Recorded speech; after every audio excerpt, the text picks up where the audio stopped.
이사야서는 크게 둘로 나눌 수 있고 셋으로 내용으로 보면 셋으로 나눠집니다. 크게 나누면 1장부터 39장까지 전반부라고 얘기하고 40장부터 66장까지 후반부라고 얘기하는데 40장부터 66장을 둘로 또 나눠요. 40장부터 55장까지 그리고 56장부터 66장까지. 그래서 내용이 1장부터 39장까지는 이스라엘이 멸망하기 전, 유다가 멸망하기 전까지, 그래서 멸망이 전인 공동체 이사야 선지자를 통하여서 그들의 불순종과 그 모습들에 대해서 강력하게 경고하시죠. 그들의 멸망에 대해서 강력하게 경고하십니다. 그런데 그 말을 듣지 않죠. 그래서 40장부터 55장까지는 결국 그들이 멸망당하고 포로로 끌려가 유배지에 있는 공동체에게 전해지는 말씀. 그래서 그 말씀을 이사야 선지자의 입장에서 본다면 40장부터 66장까지 내용은 그가 경험하지 못한 미래의 이야기, 예언적 내용으로 봐요. 하나님께서 경고하신 내용, 그리고 그 경고에 대한 말씀들을 받을 이들, 유배지에서 포로로 끌려가 있는 이들에게 주님께서 주시는 말씀이 40장부터 55장까지 내용. 그 내용은 그들에게 주님께서 그들을 왜 말 안 들어서 그렇게 고생하느냐라고 책망하시고 그들에 대해서 심판을 말씀하지 않으시고 그들의 불순종으로 인해서 나라를 잃고 하나님의 백성, 하나님께서 택하신 민족이 이방 민족에게 멸망당했다라고 하는 그 수치, 그들은 하나님이 졌다고 생각했어요. 이방신들에 의해서. 그래서 여러분, 우리 지금 계속 40장부터 보고 있는 이 내용들을 보시면 끊임없이 하나님께서 그들에게 그들 안에 무너졌던 마음들을 다시금 일으켜 세우시는 말씀들이 되게 대단히 많이 나오는 것 중에 하나가 뭐냐면, 이유 중에 하나가 그들이 마음을 빼앗겨 버렸어요. 자기들의 죄와 자신들의 잘못으로 인해서 주님의 징계의 과정, 회복시키기 위한 과정 속에서 그 어려움의 과정들이 허락되어진 것인데, 그 전쟁을 통해서 그들이 전쟁에서 패배하고 성전이 무너지고 나라를 빼앗기고 포로로 끌려가는 과정들을 통해서 그들은 자기들이 졌다는 생각, 자신들의 죄로 인해서 자신들이 졌다는 생각이 아닌 하나님이 졌다고 생각을 해요. 그래서 포기해버리고, 주님께서 그들의 모습들을 40장부터 55장까지는 그들에게 위로하시고 소망을 주시는 말씀이 가득 차 있어요. 그리고 56장부터 66장까지 내용은 유배지에서 돌아온 공동체, 예루살렘 공동체에게 주어진 메시지예요. 그래서 메시지가 이렇게 셋으로 구분되어집니다. 그렇게 보면 오늘 본문의 내용은 주님의 위로와 소망으로 가득 찬 내용. 여러분, 이번 주 큐티 하신 분들은 내용을 보셔서 아시겠지만 그들의 회복에 대한 말씀들을 주님께서 끊임없이 주시고, 오늘 특별히 42장에서는 더욱더 그래요. 42장 우리 같이 18절부터 읽었지만 1절부터 4절까지 내용은 하나님의 뜻을 이룰 종에 대한 소개가 나와 있고요. 그러니까 이스라엘을 회복시키실, 이제 유배지로 끌려가 있지만 다시금 회복시키셔서 그들을 통해서 하나님의 그 원래의 뜻을 이루시겠다라고 하는 그 약속을 이루시겠다, 그 약속에 대한 다시금 확증과 소망을 주시면서 그렇게 준비된 종이 있다, 택한 종. 그래서 1절, 내가 붙든 나의 종 내 마음에 기뻐하는 자 곧 내가 택한 사람을 보라, 내가 나의 영을 그에게 주었은지 그가 이방에 정의를 베풀리라. 그러면서 2절부터 4절까지 그의 모습에 대해서, 남다른 모습에 대해서 소개하고 있습니다. 1차적으로 이 택함 받은 사람이 이스라엘을 다시금 회복시키는 데 있어서 결정적인 역할을 했던 사람이 고레스예요. 고레스와 이방의 왕, 그가 1차적 대상자로서 언급되어지지만 사실은 본문의 내용 1절부터 4절까지 내용을 보면 고레스에 딱 맞다고 볼 수 없어요. 오히려 나중에 오실 예수님 메시아에 대한 메시지를 훨씬 더 선명하게 사실은 부각되어집니다. 어쨌든 주님께서 이스라엘 회복을 위해서 준비시킨 사람을 세우셨고, 5절부터 9절까지의 내용 그를 통해서 백성의 언약과 이방이 빛이 되게 하시겠다. 그래서 10절부터 13절까지 내용은 그 하나님, 회복시킬 하나님을 찬양하라. 아직 이루어지지 않았지만 오늘 9절에 보시면 보라, 전에 예언한 일이 이미 이루어졌느니라. 이제 내가 새 일을 알리노라. 그 일이 시작되기 전에라도 너에게 이르노라. 항해하는 자들과 바다 가운데 만물의 섬들과 거기에 사는 사람들아, 여호와께 새 노래를 노래하며 땅끝에서부터 찬송하라. 이게 뭐냐면 이스라엘 회복에 대해서 온 만물을 찬양하라, 찬송하라. 그것은 회복하실 것이 틀림없으니 이스라엘 백성뿐만 아니라 그들을 바라보고 있는 만물들아 찬송하라라고 하시는 말씀으로 그들에게 권유하시죠. 그것이 13절까지의 내용이고 14절부터 17절까지의 말씀은 이제 하나님께 직접, 그 전까지는 그렇게 말씀하지 않으시고 침묵하시던 하나님께서 이스라엘이 포로로 끌려가고 성전이 무너지고 그 엄중한 상황 속에서도 전혀 꼼짝하지 않으셨던 하나님. 그래서 이스라엘 백성들이 야, 하나님이 이방인의 신에게 지는구나라고 할 정도로 그들의 마음을 다 빼앗길 정도로 그렇게 처참한 상황 속에서도 침묵하셨던 주님께서 말씀하시기 시작하시는데 14절에 뭐라고 그래? 내가 오랫동안 조용하며 잠잠하고 참았으나, 참았다고 말씀하셔요. 하지만 내가 해산하는 여인같이 부르짖으리니 숨이 차서 심히 헐떡일 것이라. 이제 하나님께서 본격적으로 그 상황들에 대한 것들을 풀어가시겠다. 능력이 없어서가 아니라 주님께 참으셨다. 왜냐하면 그 목적이 이스라엘 백성들의 진정한 회복을 위한 것이었기 때문에 그런 말씀을 주십니다. 그게 다 준비가 된 거예요. 주님께서 이스라엘 회복을 위해서 그 때와 그 시와 그것을 이끌어갈 사람들과 모든 상황들을 다 준비를 해 놓으셨어요. 다 준비가 됐어요. 그런데 정작 그 회복의 당사자인 이스라엘 백성들은 준비가 되어 있지 않아요. 오늘 우리가 18절부터 읽었지 않습니까? 그 내용이 주님의 그 안타까움이 그대로 묻어나 있습니다. 18절, 너희 못 듣는 자들아 들으라, 너희 맹인들아 밝히 보라. 이스라엘 백성들을 향한, 지금 포로로 끌려가서 유배지에 가 있는 이들이에요. 그러니까 그 속에서 사실은 그들은 왜 끌려갔는지, 왜 우리에게 이런 일들이 있었는지에 대해서 사실 더욱 하나님 앞에 귀 기울이고 회개하며 엎드려야 될 것이 그들의 마땅한 바일 것 같은데, 문제는 아까 말씀드렸던 것처럼 그들은 하나님의 능력이 없어서 지금 이 전쟁에 패했고 자기들이 포로로 끌려왔다라고는 원망이 그들 안에 훨씬 더 많이 차지하는,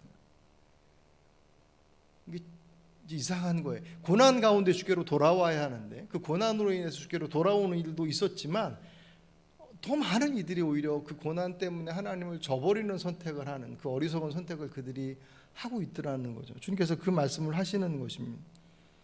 오늘 20절 말씀, 그들이 아예 못 보고 못 듣는 사람들이 아니라 20절 같이 보실까요? 내가 많은 것을 볼지라도 유의하지 아니하며 귀가 열려 있을지라도 듣지 아니하는도다.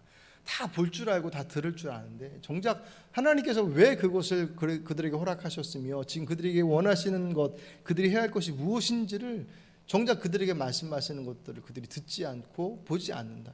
그들이 많은 것을 보고 있지만 유의해서 보지 않아요. 그것을 주의 뜻으로서 분별하려 하지 않고 귀가 열려서 듣고 있지만 정작 주께서 말씀하신 바를 듣지 않고 있습니다. 그것이 얼마나 심했는지 25절, 그러므로 여호와께서 맹렬한 진노와 전쟁의 위력을 이스라엘에 쏟아부으시며 그 사방에서 불타오르나 깨닫지 못하며, 사방에서 불타오르나 깨닫지 못하며 몸이 타나 마음에 두지 아니하는도다. 그 이스라엘의 지금의 그 무너질 때의 모습, 그리고 지금 유배지로 끌려와 있는 이 상황들 속에서도 그렇게 많이 바꿔지지 않았다라고 하는 거예요. 말씀하지 않으셔서가 아니에요. 그들은 하나님께서 왜 침묵하셨냐라고 원망했어요. 이방의 민족들이 와서 침략하고 그들을 포로로 끌려가는데 왜 주님 아무런 행동도 하지 않으십니까? 라고 주님의 개입하지 않음에 대해서 원망했습니다. 근데 정작 하나님께서 이미 이사야 선지자뿐만 아니라 수많은 선지자를 통해서 그들이 주의 말씀으로 떠나면 반드시 멸망할 것이다라는 경고의 말씀을 수없이 그들에게 전했음에도 불구하고 그들이 듣지 않았어요. 본인들이 주의 말씀에 듣지 않음은 생각하지 않고 그로 인한 결과로 나타난 것들에 대한 책임을 주님 앞에 구하는, 주일날 잠깐 말씀드렸죠. 우리 그 아동부 공부하는 친구들 중에 초등부 학생 중에 하나가 유년부 학생 중에 하나가 하나님께서 살아계신데 왜 코로나로 인해서 이렇게 어려움을 당하냐고. 하나님 살아계신 거 맞는지. 그게 어린아이의 마음속에서 생각되어지는 물음, 아마 성인들 속에서도 그런 마음을 가지고 있는 분들도 있을걸요. 왜 하나님이 살아계신다는데 왜 상황들 이렇게? 제가 우스갯소리로 사고는 니네들이 쳐놓고 왜 수습은 하나님께 하라고 하느냐. 이 땅의 전쟁과 수많은 그 악행들이 벌어지는 것에 대해서 하나님께서 왜 하나님 개입하지 않으십니까? 라고 얘기하죠. 하나님의 능력이 없어서가 아니라, 하나님 모르셔서가 아니라, 그 일들에 대해서 수없이 주님께서 말씀하셨고 그 길들을 가지 말 것에 대해 경고하시며 그 길들을 수없이 우리에게 제시하셨음에도, 그 다른 길들을 제시하셨음에도 불구하고 그것을 외면하고 선택한 선택의 결과들이란 말이죠. 결국 이 땅의 전쟁과 그 고통의 원인들, 하나님은 허락하심이라고 하는, 어떻게 보면 그 허락하심이라고 하는 것이 무섭거든요. 하나님께서 정말 사랑하셔서 그 사랑하시는 자녀를 징계한, 우리 잠언 말씀에도 있고 그런 비슷한 말씀들이 많이 있지 않습니까? 징계가 없으면 사생하라. 아버지 없이 태어난 사람과 같다. 잘못했는데도 불구하고 잘못한 것에 대한 아무런 제재가 없다고 한다면 아버지 없는 사람과 같지 않겠느냐라고 말씀하심으로 그들 안에 하나님의 징계에 대해서 이상하게 여기지 말라라고 하시는 말씀들이 있잖아요. 그 관점에서 본다고 한다면 우리 안에서 하나님의 징계가 없이 우리들의 죄 가운데 노출되어져 있는 우리들의 삶이 계속 지속된다는 것은 또 다른 심판의 모양이겠죠. 그 하늘에서 벼락 떨어지는 그런 심판으로서만이 아니라 내버려 두심으로 인한 심판, 그것이 사실은 더 두렵죠. 오늘 우리들에서 펼쳐지고 있는 많은 그 부조리하고 어렵고 힘겨운 모습들에 대한 그 원인들 하나님께서 그렇게 하셨어. 하나님께서 그렇게 하실 리가 있겠습니까? 하나님께서 내버려 두셨어요. 왜 내버려 두셨어요? 우리들의 죄 가운데 그 모습들을 행하고 있는 그것 수없이 차단하시고자, 또 거기에 대해서 멈추고자 하시는 수많은 모습들이 이미 이전에 우리에게 선포되어졌고, 또 그것이 말씀으로 뿐만 아니라 우리의 환경이 여러 가지 다양한 것들로 우리에게 이루어졌음에도 불구하고 그 길들을 따르지 않은 선택의 결과들, 우리가 수습해야 될 것들이 오늘 본문에 이 주님께서 말씀하시는데 귀 기울여 듣지 않아요. 주목하여 보지 않습니다. 코로나의 상황들 속에서 끊임없이 우리에게 말씀하시는 주의 말씀이 무엇인가에 대한 것들을, 지난 주일날도 제가 잠깐 언급하긴 했지만 이제 곧 백신 이제 확 늘어나고 하니까 이제 금방 이제 조정되겠지라고 하는 그 막연한 기대, 그 기대 속에서 또 한편에 우리 안에 가지고 있어야 될 주님께서 우리에게 말씀하시는 것에 대해서 주목하지 못하는 그 느슨함들을 여지없이 사실은 발견하게 됩니다. 다시 한번 고삐를 확 이렇게 틀어쥐는 이 상황들 속에서 단지 우리의 삶의 환경들이 제한된다라고 하는 것에 대한 불편함과 그로부터 발생되어진 여러 가지 경제적인 부분들에서의 어려움에 대한 그런 염려들만 할 것이 아니라 하나님께서 그 상황들을 허락하심으로 말씀하시는 것이 무엇인지를 귀 기울이지 않는다면, 오늘 본문에 이스라엘 백성들 포로로 끌려가 유배지에 있는 그들에게 말씀하신데도 불구하고 귀 기울여 듣지 않아요. 나라를 빼앗겨서 포로로 끌려갔을지언정, 25절의 표현으로 얘기하면 사방에서 불타오르나 깨닫지 못하고 몸이 타나 마음에 두지 않는다. 이 지경까지 간 이스라엘 백성들의 모습들이 어찌 그들만의 문제겠습니까? 이 시대 우리들에게 동일한 말씀으로 주시는 것 아니겠습니까? 너무나도 정확한 말씀이라고 생각이 되었습니다. 물론 다 상황들은 다 다르긴 하겠지만 정말 귀 기울여야 합니다. 문제 주님께서 너무나 작게 말씀하시기 때문에 귀 기울이라는 뜻이 아니라 우리의 관심이 너무나 많은 다른 곳에 가 있습니다. 그죠? 미래를 준비하는, 우리들의 삶을 자락들을 준비하는 그 준비의 수고와 애씀만큼 우리들의 하나님의 나라를 향한 우리들의 준비는 얼마나 되고 있는가 돌아볼 수 있어야죠. 내 몸이 얼마나 건강할 것인가에 대한 부분들에 대해서 뭐 운동도 하고 뭐 약도 먹고 뭐 다 좋죠. 다 해야 하지만 그렇다면 내 영적인 모습들에 대해서 얼마만큼 내 안에서 그 정도의 긴박함과 간절함과 절박함들을 가지고 있는가를 비교해 볼 때 사실은 부끄럽죠. 오늘 본문의 내용들은 절박함, 대단히 절박한 상황이잖아요. 몸이 타고 있는데 전혀 그 모습들인 것처럼 우리들의 삶의 자리들 속에서 그분의 음성이 얼마나 귀 기울이고 있는가. 예. 말씀드렸던 것처럼 속삭이시기 때문에 귀 기울이지 않으면 안 들린다, 그 의미가 아니라 내 안에서 그분을 향한 내 마음의 모습들이 얼마나 차지하고 있나. 주일날 이 저녁 시간, 우리 약속된 예배 시간, 그 시간만큼이라도 그렇죠. 하지만 주의 은혜 가운데 들어가는 이들은 그 시간만 하나님의 음성을 따라서 듣는다라고 말하는 사람은 아무도 없습니다. 모든 예배를 참석하는 사람이 좋은 믿음을 가진 사람이라고 장담할 수는 없어요. 하지만 건강한 믿음을 가진 사람은 모든 예배를 소중하게 여깁니다. 분명하죠. 모든 예배를 드린다고 해서 그 믿음을 확증할 수 없지만 그 믿음의 강건함과 건강함을 가지고 있는 이들은 모든 예배를 소중하게 여기는 것이. 이 마지막 시대, 마지막 시대가 아닌 때는 없었지만 이 코로나로 인한 정말 특별한 시대인 것은 틀림없지 않습니까? 벌써 1년 반이 넘어서서 이만하면 됐다라고 생각했는데 지금 거의 폭탄이 떨어지다시피 해서 지금 초긴장 상태에 던져진 우리들의 상황들 가운데 다시금 우리의 모습들을 오늘 이 말씀 앞에 이사야서 42장 말씀 앞에 귀 기울여 들어 너희는 못 듣는 자들아 들으라 너희 맹인들아 밝히 보라 라고 하시는 그 말씀 앞에 오늘 누구의 모습이 아니라 오늘 나의 모습, 오늘 여러분의 모습, 내 자신의 모습들을 그 말씀 앞에 내려놓으시고 주님, 제가 저희 것으로 가득 차서 보지 못했던 것들이 있다면 주님, 그 가득 찼던 것들을 좀 저 안에서 내려놓습니다.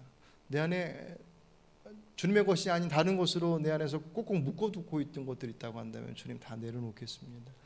이 시간 주의 말씀을 들을 수 있는 눈과 귀를 주님 허락해 주십시오. 이 시간 오늘 그것을 놓고 위해서 기도하시고 정말 주님 앞에 우리들의 믿음의 그 근간들이 다시금 주님 앞에 회복되어지고 세워져 가시는 결단의 시간이 되시기를 주의 이름 부탁을 드립니다.